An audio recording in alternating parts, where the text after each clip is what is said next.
everyone and welcome to today's video. Today we're just gonna talk about what to expect in the first month when you take your baby home. This is part 2. I talked about burping and tummy issues and gasiness in the first part, and also feeding your baby, and also I have a different video about breastfeeding which is specifically just about feeding your baby. In this one I want to talk about the rest of the issues that you can expect in the first month. Basically, whenever they are up, you put them on your tummy, and whenever they are up, you put them either on your tummy, you can, or on their tummy, but the thing is that they have to be in their tummy so their neck can develop, and that later on develops into rolling over and crawling and all that, so it's really important to do that. About safe sleeping, I talked about that in the video, what to expect when you bring your baby home from the hospital. I don't really want to get into that because you can get all this information online anyway. You're just spending your time with your baby, waking up every 1.5 to 3 hours depending on your baby and their weight. They usually want to breastfeed.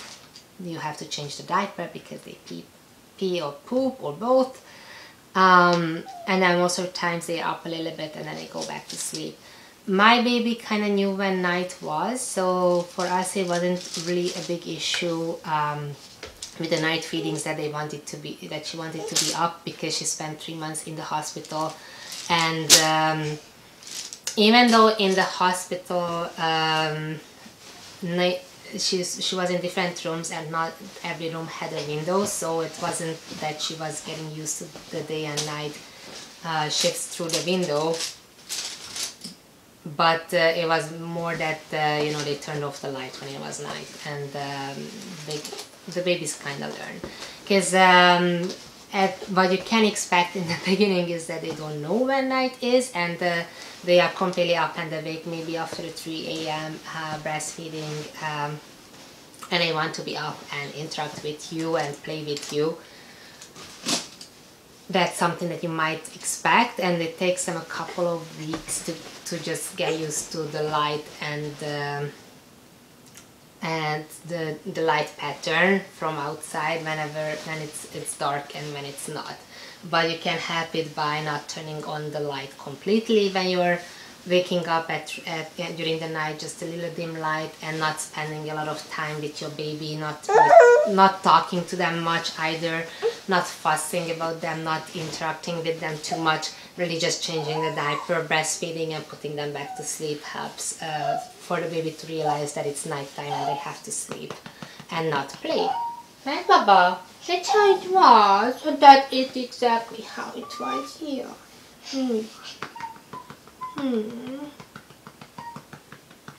See, right now this baby is tired. I'm trying to get through this video so I can put her to sleep. But right now she's just tired. And now she's more than 1 year old, so it's actually for me easy to tell when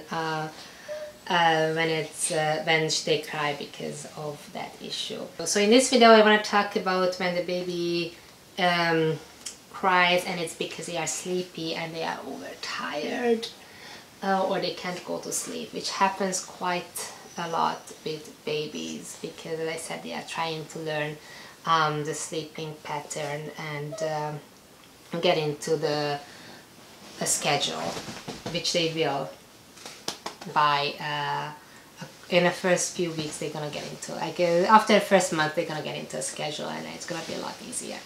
So basically your baby, most of the times when they're tired, they're just gonna go to sleep with no issue on you, or when you're interacting with them. But then when you put them in the bed, they're probably gonna wake up and start screaming.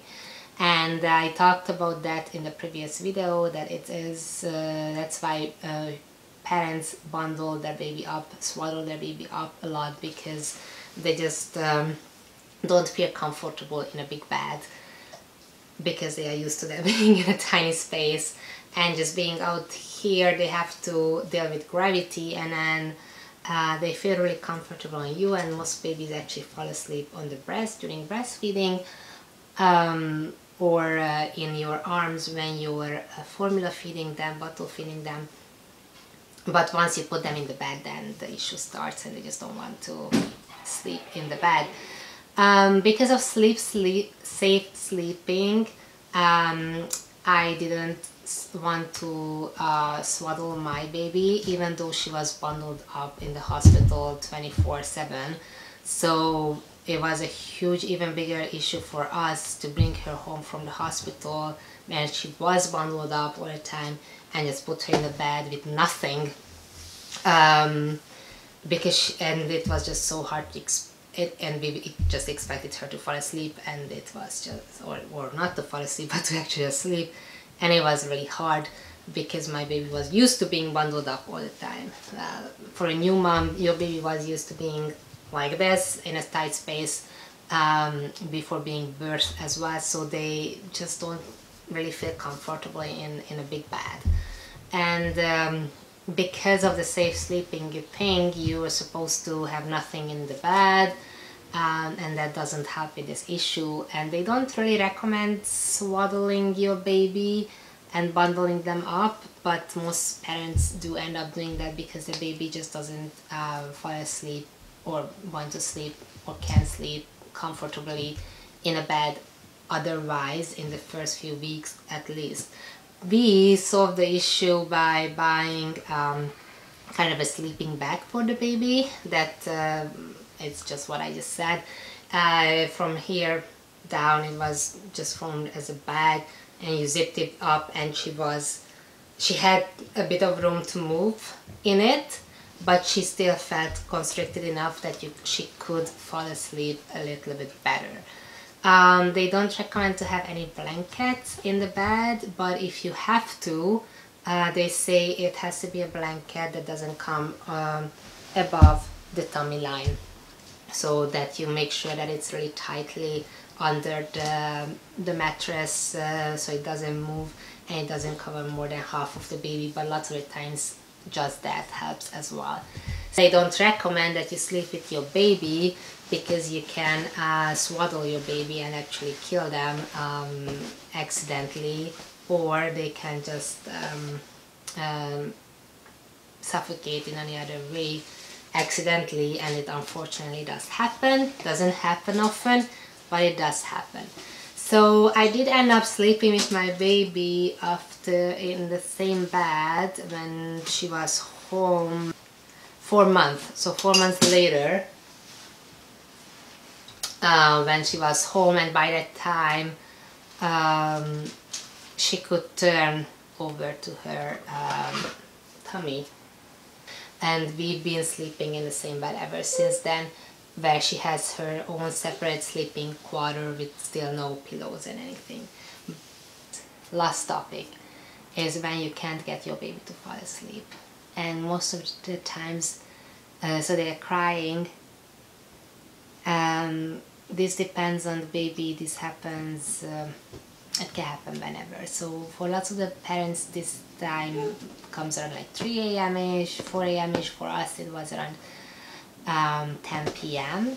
in the evening, and it went on until midnight, 1 o'clock. And that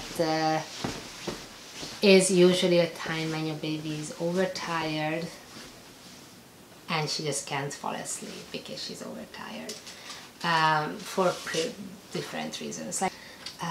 But she got used to this schedule in the hospital, and it was really hard to break it for us.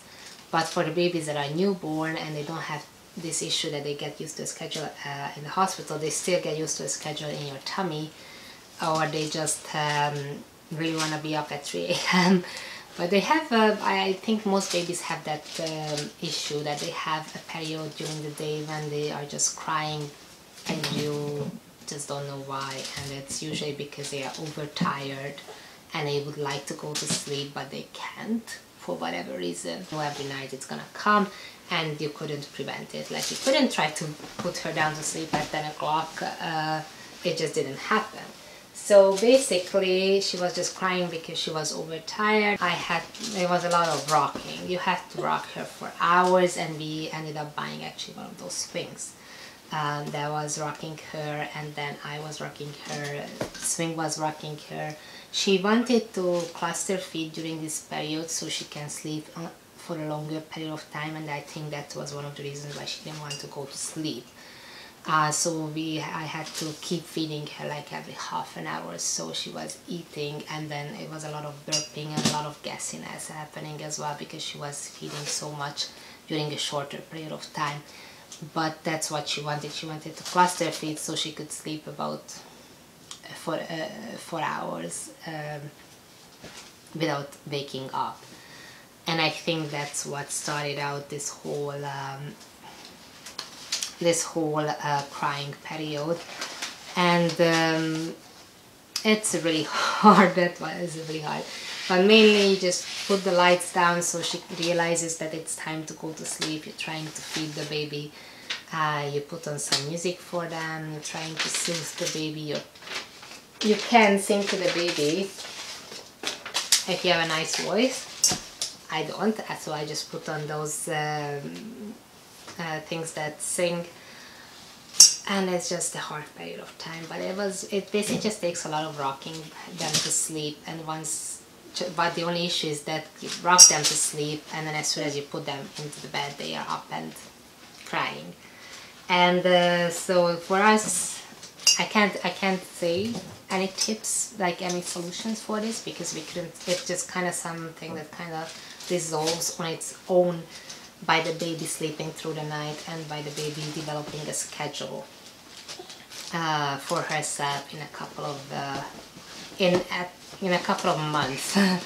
So this is something that you're gonna probably have to suffer through for a couple of months.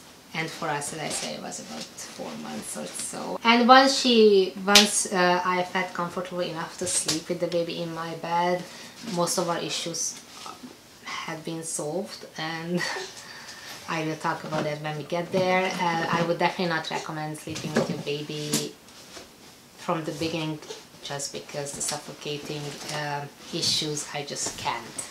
But if you are a parent who are sleeping with your baby from the beginning, it is the best way. It's the best thing for both of you, and I will talk about that when we get to the point where when I decided to sleep with my baby in the same bed and share a bed. But there are different ways, like there are ways to share your bed, and there are parents who share their bed from the beginning, from a newborn. And I was just really scared because she was a preterm baby, and the suffocation risk is higher for a preterm baby. But I would, if you would like to sleep with your baby and share the bed with your baby, it is the best.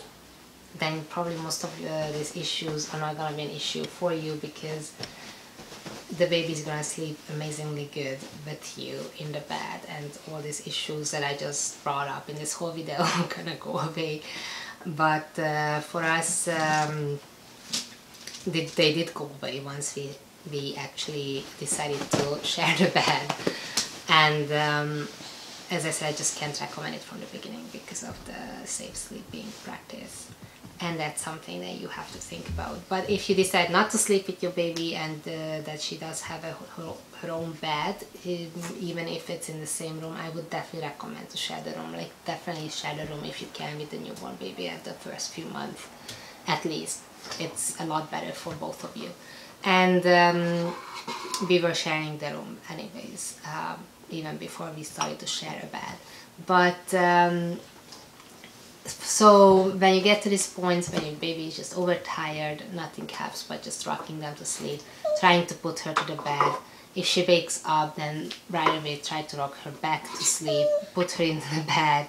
And for us it went on for hours, but hopefully it's not going to be a big issue for you.